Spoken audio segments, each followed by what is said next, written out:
Hello, I'm Paul Pfeiffer. I'm the CFO of Anderson Trucking Service, and today I'm here to talk about the domestic truckload market and the forecasts for 2023.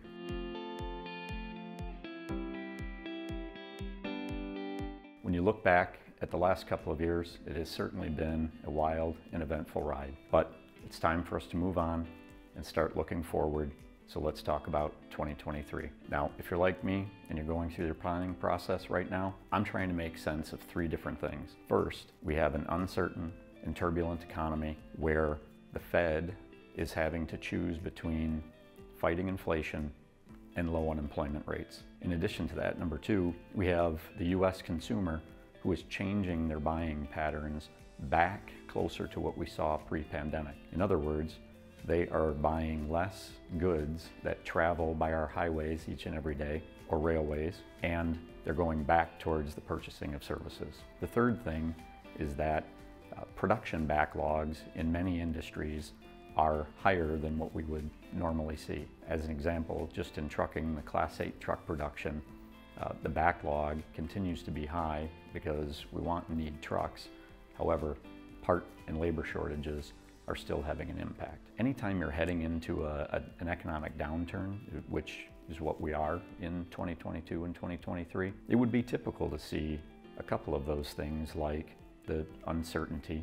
It would be typical to see the areas of consumer spending changing and shifting patterns. However, if you look back in history, it would not be very likely that you would see the things like a tight labor market and backlogs in production paired with those things. So where is that going to leave us in 2023? Well, it's likely to leave us in another spot where we still are going to battle through some uncertainty. My best guess on 2023 in the market is that we're going to see something similar to what we're seeing in the back half of 2022 right now. And as most economists are predicting, I think mid-year we're going to see those recessionary impacts kick in. So let's take a quick look at the transportation industry itself. There's four key areas or indicators that I like to look at. They're demand, supply, costs, and rates. On the demand side, my prediction or expectation is that we will see demand inch lower. One, because the Fed, I believe, is going to continue to aggressively move interest rates in order to be able to fight that 7 to 8% inflation rate that we have right now and try to get it down closer to their 2% long-term goal. In addition to that, I think the US consumer themselves is going to cut back on spending. They've been pretty resilient thus far in 2022, but much of the spend that they have had has actually gone on credit and driven up the household credit card debt. In 2023, those bills are going to come due, and I think there will be a little bit of pullback. So how about the supply side? On the supply side, those constraints that I talked about in Class 8 truck production are going to persist. The expectations are that we won't produce very many more than replacement level trucks, and that is the third consecutive year of that type of a forecast. To me, I think capacity is still going to be constrained by that, and that lack of available and reliable truck will be an issue. On the cost side, that lack of available and reliable trucks is going to drive truck prices up. It's also going to drive maintenance costs up, and it's going to drive up the opportunity for additional breakdowns, which will also push costs up. In some other areas, like driver pay, we've seen driver pay increases the last couple of years. I think those are generally going to hold. They'll remain. They'll stick. The rates will stay high enough to support the increased cost. But we do have an opportunity as we're starting to see fuel ease a little bit, and I think fuel will plateau. However, the lack of an independent energy policy in the US right now is also going to leave us in a position where we're susceptible to spikes in those fuel prices based on global events. So what does all of that mean as it relates to the fourth area of rates?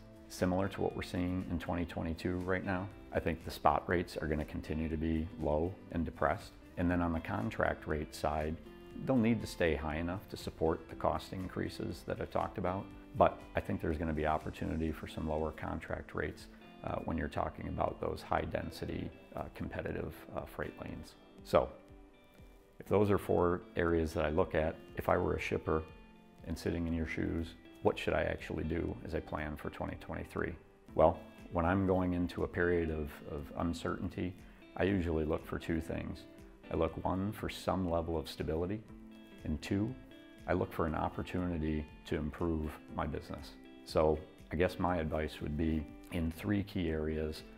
One is go and make sure that you've got a diverse set of stable carriers and service providers for your transportation needs.